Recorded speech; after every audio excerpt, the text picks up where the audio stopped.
Ah, c'est jamais évident. Merci beaucoup. Merci. Merci beaucoup. Merci beaucoup.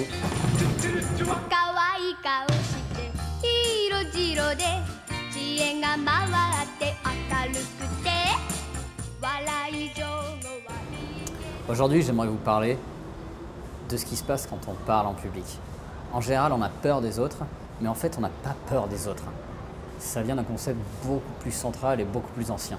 C'est un concept qui date de l'époque de l'homme des cavernes, c'est-à-dire il y a plus de 200 000 ans.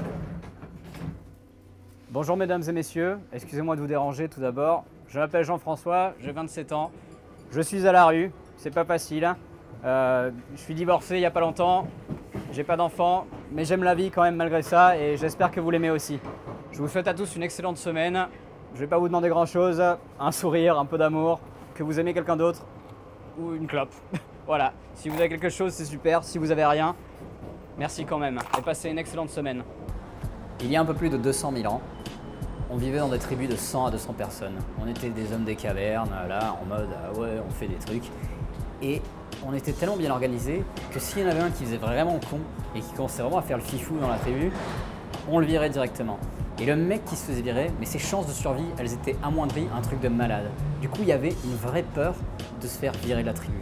Eh bien, dites-vous que ce phénomène, qui est un phénomène complètement anthropologique, est resté ancré dans notre cerveau reptilien et nous dessert aujourd'hui.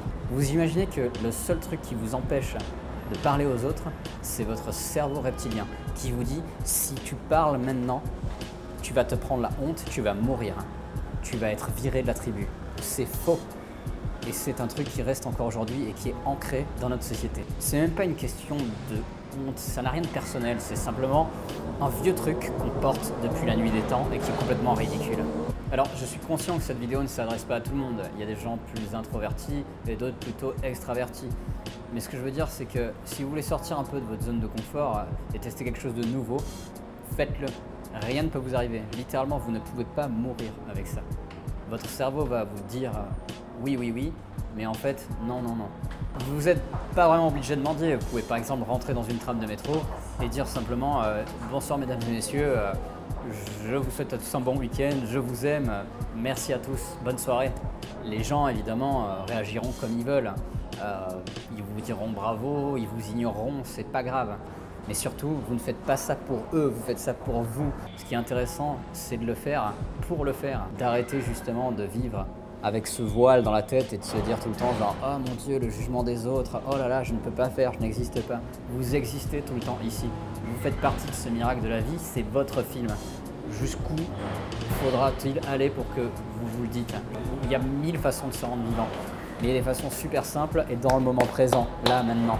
Jetez-vous dans le vide, socialement. Ce qui est intéressant aussi avec cet exercice, c'est que tout le monde regarde vraiment des vidéos en mode genre « Do it! Yes! Make your dream !» C'est génial, il y a tellement de force, tellement d'espoir. Moi, je vous dis merde à ça. Sautez dans le vide, faites-le. Quand il s'agit de vraiment le faire, personne ne le fait. Cet exercice-là va vous ancrer dans une action et va créer une énergie en vous qui est incroyable.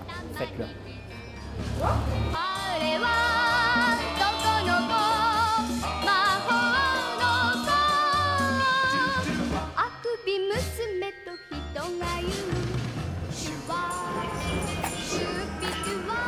€4 en 2 minutes en un arrêt.